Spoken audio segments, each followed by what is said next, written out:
Hello there, lovely people. It's Alex from Nintendo Live here, and I'm not alone. I'm joined by, you know her name, Kate. Hello there, lovely people. Yeah? That's a great impression. It's like listening to a mirror. So, Pokémon Scarlet and Violet has been out for some time now, as I'm sure you've all realized, and there are some issues with it, and we thought it'd be interesting to list 30 of those issues that we personally have, or things that we feel are lacking, that we'd like to see brought in an update, or more likely, like 9 updates. So, one of the things, and this is obvious, so we're not going to spend too much time on it, general stability improvements. Don't know whether you've seen the game, but it's not the most stable game in the world. Yeah, I think I've had 3 hard crashes at this point. Yeah, I haven't had any crashes, admittedly, but I've had an awful lot of just about everything else. The frame rate. Woof, the frame rate. Let's go on to the next one, which is maybe my biggest change. Better textures. They are like Tile City, aren't they? Especially on the cliffs. Yeah. And some of them are just very low res, and it sort of breaks the immersion of being in this beautiful open world where you can see everything from quite far away. Yeah, you can see everything, including all the textures, constantly repeating. And it seems to be the further away you get, the worse it is, which is usually... Sometimes it's the other way round. I mean, there's probably a sort of a middle ground where things are going to be the worst. But regardless, UI consistency is another thing. Yeah, I find myself struggling with remembering which buttons do what. I'm constantly pressing plus to open the menu, which it doesn't. It opens the motorbike.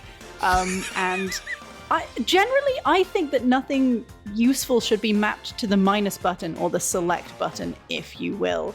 Because it's really hard to press. It's so small. I mean, I can't say I feel that way myself, but really? I do agree with you with the UI. It does seem to be... It's not as bad as Arceus. That really annoyed me with things like, hey, press B to crouch and move really slowly, except when you're on a mount when it's really fast. That was irritating. Yeah. No in between. B is fast or slow. Faster loading times is another thing as well, because... Oh, yes. I mean, a lot of the time, even like if you're trying to change your character's look, it takes a blinking age to look at any individual item. Yes, and also I've found that, you know when you go to like a picnic shop and it's like, oh, do you want to buy a blanket? Do you want to buy a bottle? It doesn't show you what it looks like. And so you're sitting there for ages being like, is it loading? I don't know. The answer is no, it's not. Ugh. Okay, what's the next one that we have? It's multiplayer fixes. Whoa. Although I don't know how I feel about this, because the multiplayer bugs are very funny. They are. It's the sort of thing where these ones, I think, are the most... inoffensive overall. You know, they don't seem to happen on a large scale, and when I say large scale, I know loads of people have been reporting them, but bear in mind that is a fraction of the people playing the game.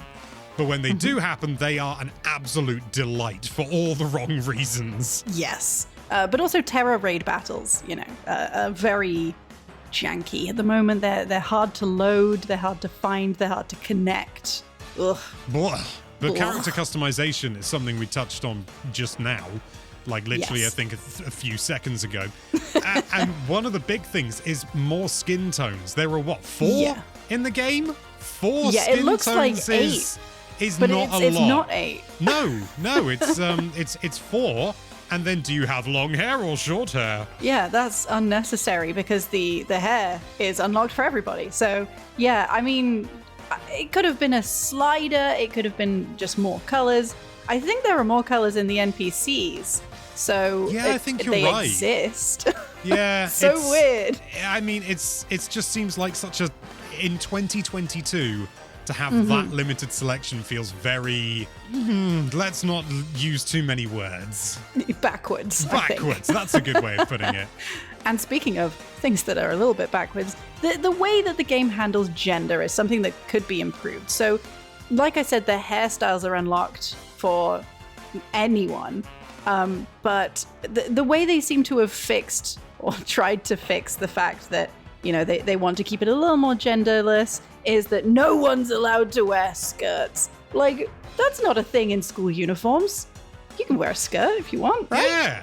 I just, it's not something that I'd choose to do with my character, but so what? There are plenty of people out there. You know, I wouldn't wear any of the bloody school uniforms that they've got in Oh, here. I know. Oh, they're so bad. I only do because I'm forced to, but it just baffles me. Yeah, and I also would like to see tiny, tiny shorts because some of the other school kids wear these short shorts, like short, hot pants. And I want that. I want my hot pants. Who wears shorts? Me! Well, I wish. Are you supposed to say, we wear shorts, Kate? We wear shorts, Kate. There we... I also find it weird because the game does... I've only noticed it once, but right in the beginning, your mum does gender you. She says, oh, I can't believe my son's going away, or something like that, which must be tied to which, like, side of the 8-character spectrum you pick at the start, which... They do use your pronouns as well. I've Oh, do they? Seen people be like, well, what's the point in, like, having kind of gender agnostic choices if you just gender me anyway later on. So, yeah, it's not hard to write around in a game like this. You know, the dialogue is already so boring and basic. You know, you don't even have to use, you know, gender specific pronouns, things like they. You can just say the player. You know, I mean, they wouldn't say that because that would be breaking immersion. If there's one thing this game does well, it's immersion. But there's also red hair. Yes. Have you checked out the hair colors much? I have, and I'm pleased because there's finally a dirty blonde option, which for the longest time I've had to have like bright blonde hair, and it's like that's not my hair, and it's like, oh, you can have light brown, and it's like medium brown, but now there's actually my hair color. Great. They have a lot of sort of fun hair colors. You know, there's like wine red, which is not a natural color. There's red and scarlet, which are different. And then I think there's another red even, but none of them are the natural sort of ginger red, which is like, I know it's not, it's like 1 to 2% of the world has red hair. And probably in Japan, that's even lower, but they still exist. There are dozens of them. There are dozens of, I mean, people have said before that they think I'm ginger, which, really? I mean, my beard is. Well, my beard's, I've got that sort of prototypical beard where it's just every color, which is kind of fun. But you can't have beards in Pokemon. No, I can't have a beard in Pokemon. And you know what else you can't have? Not wearing uniform. What a segue. Wow. Which is another one of the issues. Anyone would think it was based on schools in the United Kingdom. Well, as I pointed out in the article that will accompany this video, or, well, it's already up, but we had Own Clothes Day at my school where we had uniform. Yeah, did you just call it that? Because we called it Mufti Day. I don't know what that means. I know Mufti Day is also a thing, but that sounds a lot posher for some reason. Yeah, we just called it Own Clothes Day. I mean, the school I went to was not tremendously posh. See, mine was, so it's weird that we called it Own Clothes Day and not Mufti. Was it the way that they said it? Was it Own Clothes Day? Own Clothes Day, just like the Queen. Yes. You had to pay £1. It was a charity thing. Yeah. You did it maybe like once or twice a term. But, you know, we had Own Clothes Day. And when you got into sixth form, which is when you're like 16 to 18, you were allowed to wear your own clothes as well. So it's not completely unusual to not be in uniform, but I know Japan has a different system for uniform and everyone kind of looks very similar. Yeah, but this is a fantasy world. This is fantasy Spain. I don't know what Spain's like either, actually. No, nor do I. But this is a school where the biggest, you know, sort of the main project that you do is you can go to class if you want, you know, like all schools. Yeah. It's always optional to go to classes. But the main thing is go off and have an adventure. If you're already moving that far away from the idea of a school, why would you force them to wear uniforms? Because it's easier to develop.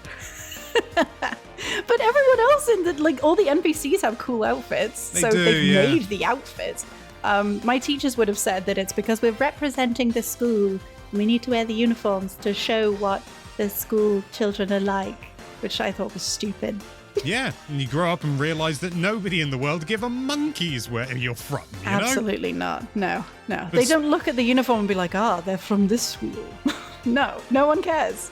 But speaking of uniform, I've noticed that all Koraidon and Miraidon are themselves uniform. Why can't we customize them? Give them a hat. Yeah, I would like to see a hat. But then again, I noticed last night while I was riding, or not even riding, just sitting on Micah Ride-On, that my hands were clipping through his ears, whiskers, handlebars. So maybe hats would also not work. I'd still like them. Just let us change like bits of the color. You know, they're fantastical creatures. They could easily have written into it that, oh, they change color depending on how they're feeling or something like that. Boom, there you go. Law reason for you to be able to have a hue slider, or at least a list including Scarlet and Red. Well, that covers the customization things that we'd like to change. Now we're into more options, which I know sounds like it's the same thing, but I mean literal options here. So, option number 1. Let me skip the battle animations, please. Please. Why did they remove that? That was a staple. I don't know. I never activated it because I kind of liked the animations, but they're so slow in this game. I wouldn't mind the option to just turn them off. Some of them are really nice and specific, especially for the new Pokemon. Like Low Kicks has a really cool double kick animation that I think you streamed, maybe. Yeah, and then the lunge one was really bad. Yeah, it's just some of them are great, most of them are not. They're very generic. It's like, oh, a ball of green energy appears and flies over there, and you're like, okay, fine, sure, I guess. But yeah, battles can be really slow, especially because you keep bumping into tiny Pokemon and getting in a battle that you don't want to be in. Do you know what else is slow? Camera movement. Oh God, yeah. You can't. When I previewed the game, the first thing I did when I was given control is I looked around and I was like, whoa, the camera sensitivity is a bit rough. I'll turn that up. I asked whether I could go into the options menu. I could. I went into the options menu, and bubkus. There's nothing there. Yep. Last night I was trying to take a picture of something at a picnic, which was the ball. You know, you have this little ball you can kick around? I do. And so I kept trying to take a picture of it, and one of the Pokemon would kick it behind me, and I'd be like, right, okay. So I'd start turning around, and by the time I got all the way around, they'd kicked it again. It's tied to the right stick, which is an analog stick, which means if you want to move it slowly, you only move the stick a little bit. Another option that I think a lot of people would like to see is the ability to turn off experience share. Personally, I don't mind it. I'm lazy, but I know a lot of people who are doing really specific training hate it. How do you feel? I don't mind the XP share personally. I do think it's something that should be an option because, if something's an option, it never has to impede on another player who doesn't want to enable the option or disable it, whatever. It doesn't impede on that person's playstyle. But if it's an option, it can enhance the experience for others. I don't see there being any issue with having it as an option. I think it would only be a boon. Yes, I agree. And what else is boony? Selfie poses. What are there, like 6? I think there are 6. Yeah. And some of them are weird and specific. They are, aren't they? Like, what's this? I mean, okay, that's pretty broad and generic, but yeah. You can't even, specify expression alongside pose. That'd be a good way to mix things up. And speaking of selfies, we would also like to take pictures with our Pokemon. Have you tried to take a selfie with one of your Pokemon? Nope. Oh my god, it's so hard. Because one of their default animations when you're idle is they just run around in a circle around you, which it's very hard to get a picture of something that's running. It is, just like real life, so at least they're accurate on that front. Have you ever tried to take a selfie with a cat? It just doesn't happen. Yeah, no, my dogs hate the camera. So, they'll be just sitting there being very cute, and then the minute I get my phone out, they're like, no. I have to pay them or something. Accessibility is another thing as well. Big thing. The sparkles, I mean, I don't even like the idea of the sparkles being items. I think they should just be items. But the sparkles, they're not always that easy to see. I mean, I don't have an issue, but I've got good eyesight. Yeah, personally, I do like the sparkles. I think it's an interesting way to be like, oh, a berry is here or a Pokemon has dropped a material. But sometimes they are, it's just like, this is a Pokeball. It's like, why was it sparkling? And they're so small. They're so small. And I found that they look a lot like a flittle. Have you found this? Like a tiny yellow thing? Yeah, a little bit, yeah. Which segues nicely into the next one, which is that the Pokemon are too small. Whoa, what's that you just tripped over? It was a Pokemon, and now it wants to kill you. Yeah, and for like verisimilitude, it's very cool to have the bugs be tiny little guys, but when you're running around a world and you're constantly, stepping on bugs and then they want to kill you, it's like, that's not what bugs are like. Yeah, I imagine it's to sort of try and replicate the older games where you would walk through tall grass and then you'd have an encounter, but it doesn't really work because you're looking ahead and you're like, yep, the area is clear, and a Pokemon may just spawn mere meters in front of you, obscured by your character model, and then it's just like, ha, you've got to fight this Wooper. And it's I think that a lot of the issues of the Pokemon sizing bumping into them thing is that there's pop-in like crazy.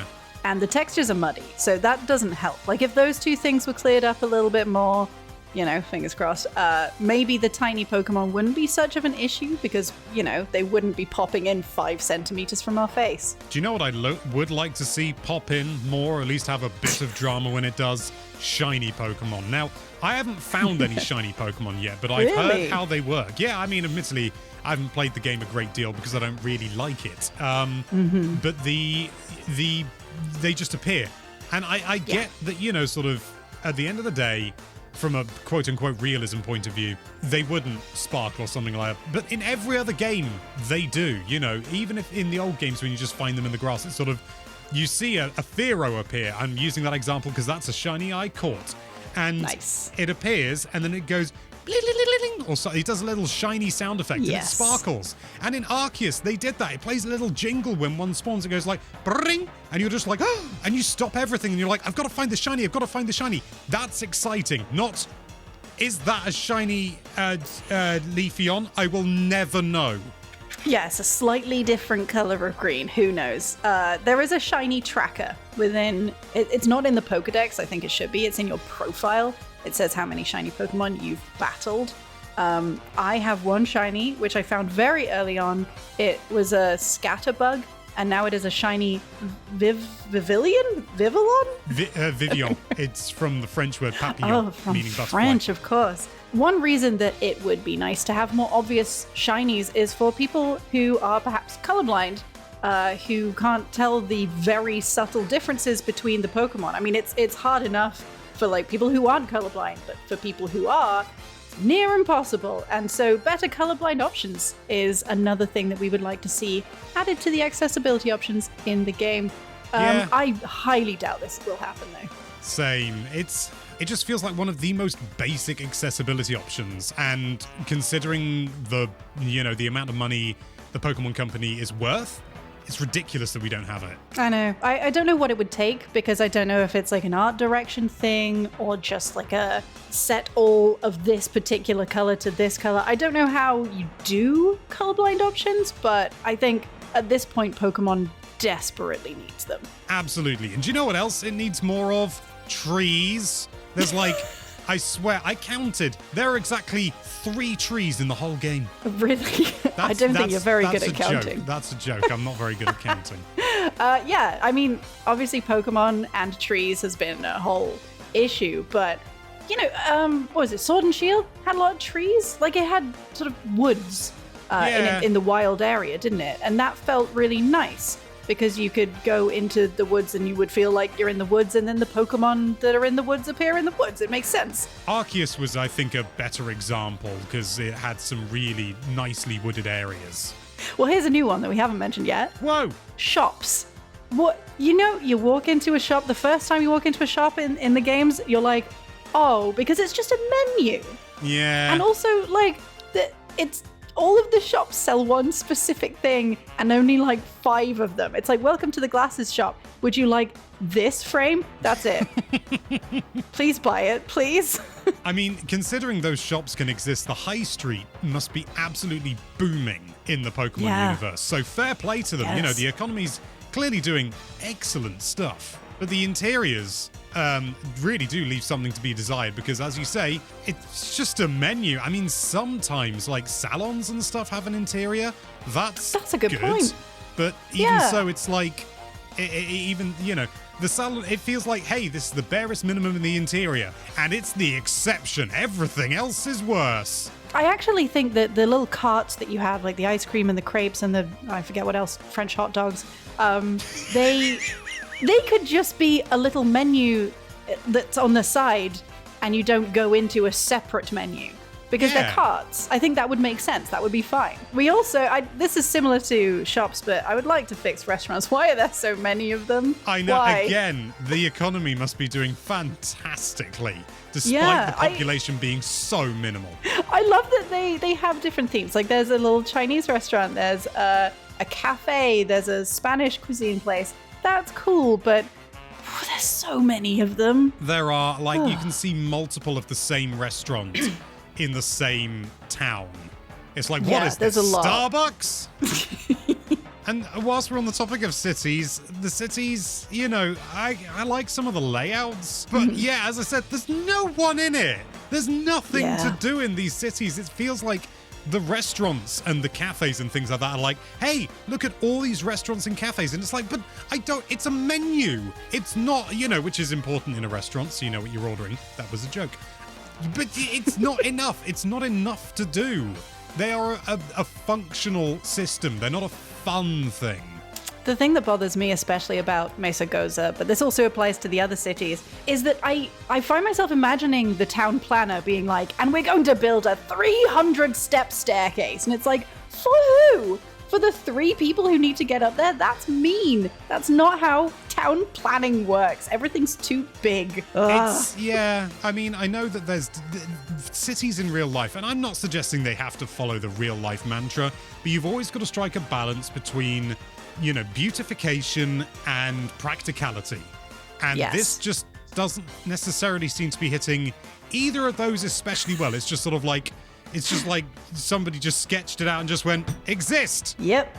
What if we made it big and then the people who had to fill it were like, oh, no. It's so that you can move around more easily with Miraidon and Koraidon. I know that's why it's so big, but even so, come on. It's a little bit like Los Angeles where it's built for cars, not people. Absolutely. But it's built for motorbike Pokemon that they didn't know existed, which just that's like stupid. Los Angeles. We also have a few features that we would like to come back from old games.